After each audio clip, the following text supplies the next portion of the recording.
Welcome to the Greek version of our verses today, and we're looking at Acts 9, 19b through, I think, 27, if I remember correctly. Might be a little bit further, might be 29.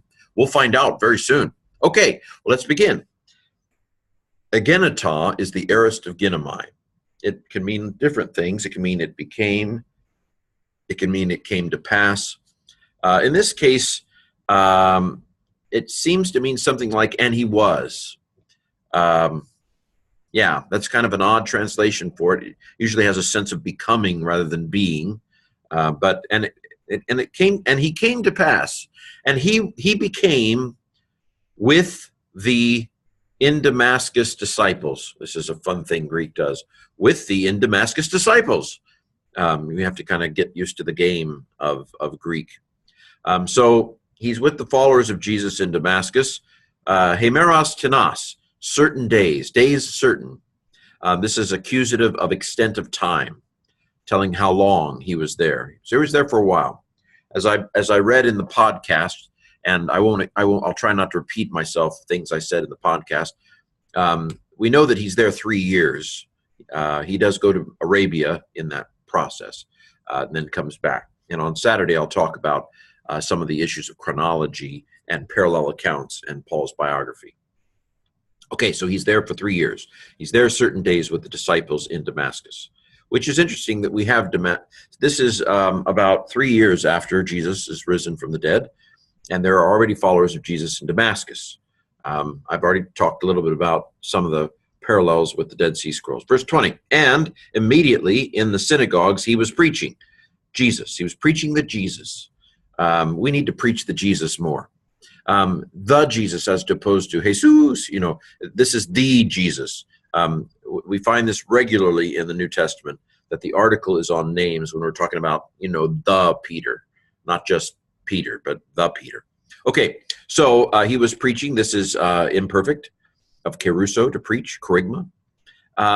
That this man is the Son of God.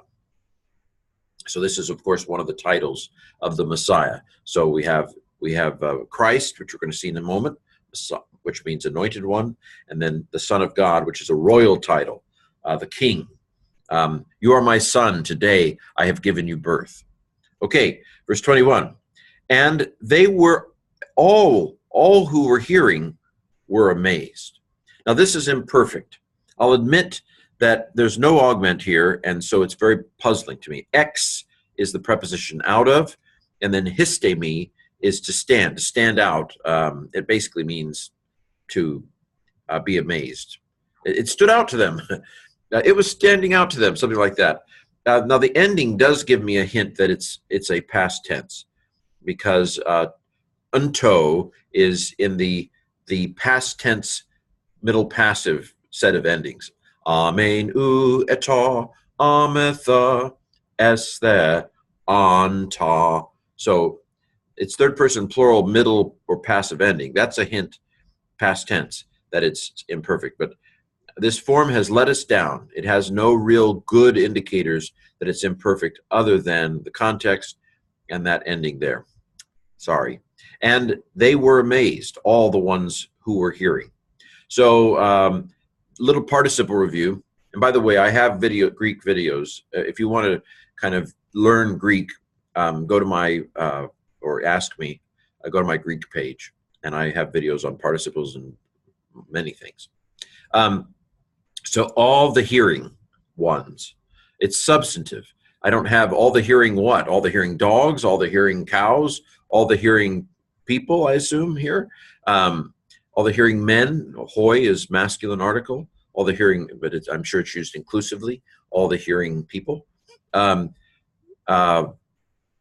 So it's substantive, meaning I have to come up with the substance of ones. I have to add the ones, the hearing ones. I have to add it because it's not there. I have to come up with the substance. Hey, Rocky, watch me pull a rabbit out of a hat. I have to come up with the substance of it. It is a adjectival participle because it has an article on it.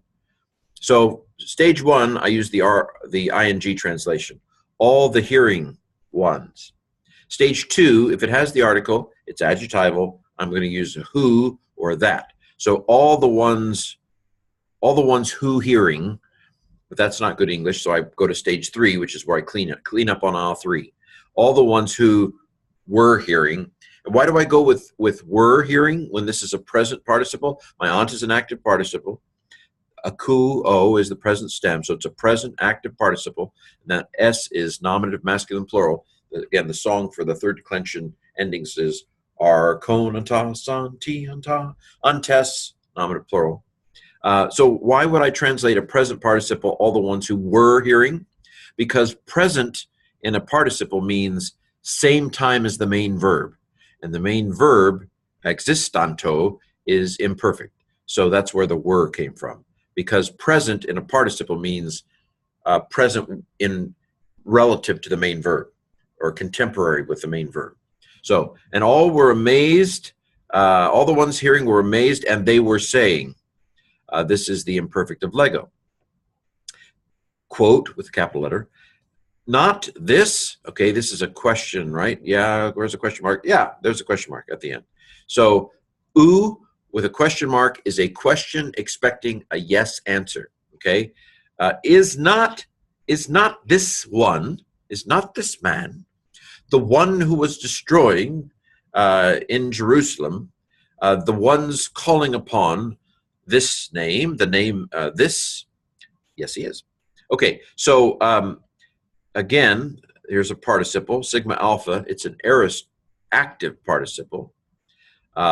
Ignore the theta eta. The theta eta here is not aorist passive. It's part of the hair. So theta eta is often a wig that you pull off of a verb, but this is portheo. It has a theta epsilon in it. So that's the real hair. Stop pulling. So the theta eta is part of the word. It's not part of the ending, not part of the tense suffix. Sigma alpha is the tense suffix.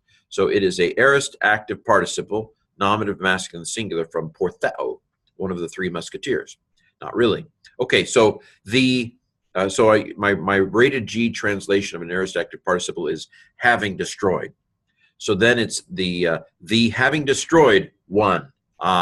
It's substantive again. I've got to pull a noun out of a hat. The man who having destroyed. Now, who, I already put the who in there because it has the article. That means it's an adjectival participle. Now I need to bring it on home. The one who having destroyed, the one who had destroyed. Again, past tense participle. I could say the one who has destroyed because it has a present tense verb. But again, the aorist means this is past tense in relation to the main verb. Is this not the one who has destroyed in Jerusalem, the ones calling upon, the ones who are calling upon, the ones who have been calling upon this name? And here unto this place, or unto this reason has he come, namely, in order that, having bound them, he might lead into the high priest, question mark? Yes, all of that's true. Eleluthe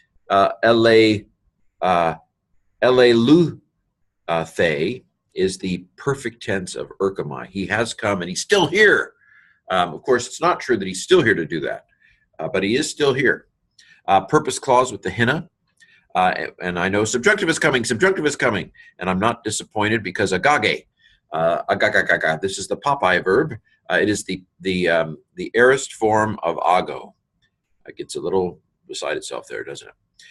But it is a aorist active subjunctive third singular. The eta indicates that the epsilon iota of the third person singular has been fried. The epsilon got fried to an eta, and the iota is hanging on for dear life. Okay. This is a perfect passive participle, having been bound. We're getting there. Verse 22, but Saul, rather, he was being strong. He was empowered, imperfect. And he was confounding. He was throwing them into disarray, the Jews, his Jewish opponents, non-believing Jews, of course, because the believers are Jews too, right? The ones dwelling in Damascus, present participle. My aunt is an active participle. Katoikeo is a present participle, or present form, arguing that this is the Christ. Jesus is the Christ. This man is the Christ. demonstrative pronoun. Okay, present participle. Verse 23, and as, it's capital Omega, and as they were fulfilled sufficient days, 3 years, this is the subject because this is nominative ending, nominative feminine plural. They were fulfilled. This is the imperfect of pleroo. The Jews, again, the Jews that weren't believers, because believers were Jews too, it could have a sense of Judaizers, the zealous, the people that were zealous for the law, those sorts of Jews. They were counseling together. This is aorist participle because the sigma alpha.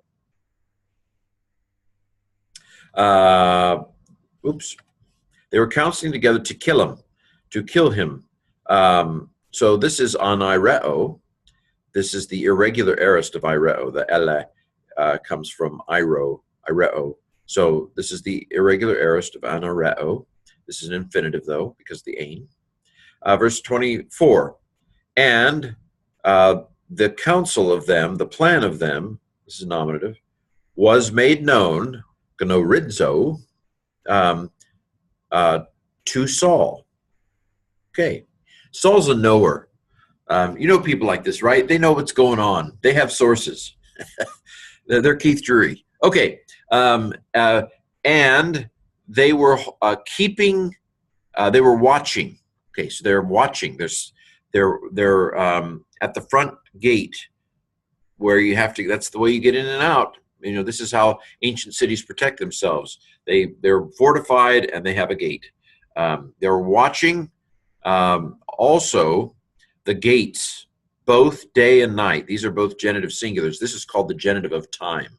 Nighttime, daytime, nighttime, daytime. So both at night and both at day and at night, they were watching.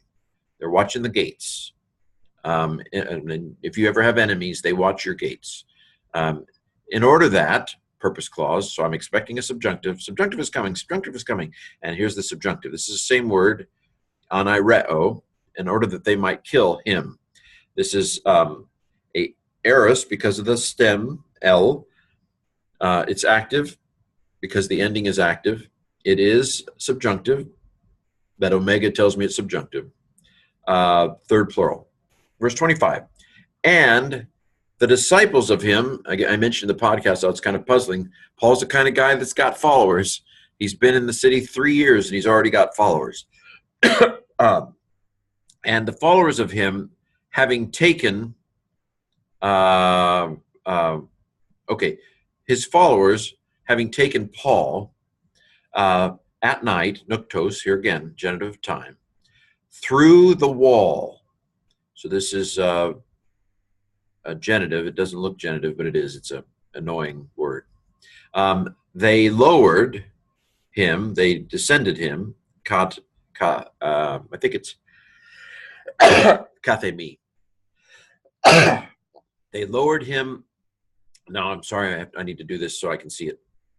Having lowered in a spurity, in a basket. This is an aorist active participle. Kalassantes. Sigma alpha tells me it's aorist. The unt tells me it's active. Aorist active participle. S is nominative masculine plural because it's talking about these disciples and their plural, masculine plural. Okay, so that brings us to our final slide for today, verse 26.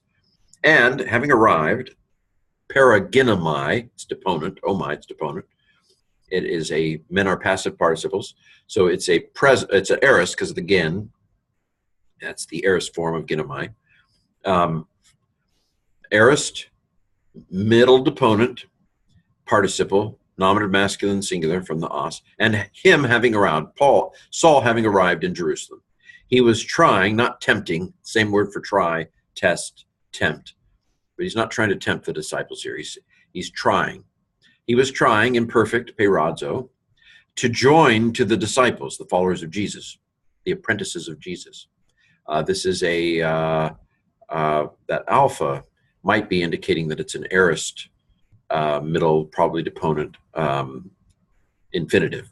6 out of 7 infinitives end in 9. And all were afraid of him. They're scattered. I don't want to talk to him. This is imperfect. Not believing, because they didn't believe. This is This is this is an adverbial participle because it doesn't have the article. And what nuance? There are about 10 possible nuances of an adverbial participle. The one here seems to be causal.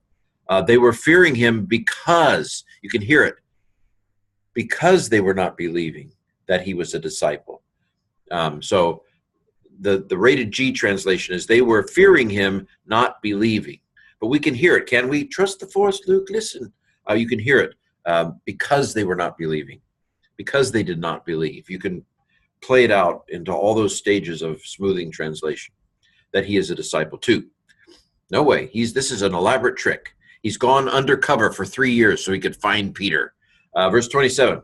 But Barnabas, is good old Barnabas, the reconciler, the encourager, the mediator, good old Barnabas. Barnabas, having taken hold of him, he led him to the apostles. Come back, James, get out from under the table.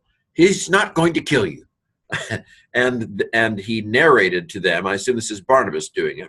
So again, this is Barnabas the go-between. He narrated to them how on the road he saw, that is, Paul saw the Lord, and that he spoke to him, that is, the Lord spoke to him, and how in Damascus he was speaking boldly in the name of Jesus. Again, aorist. Aorist because of the sigma alpha, probably middle because of the toe, indicative third singular. Well, Paul the persecutor has become the persecuted, and he's also become a disciple. And now if we could just convince the church to give him his ordination credentials, everything will be just hunky-dory. Well, Lord willing, we'll see you tomorrow.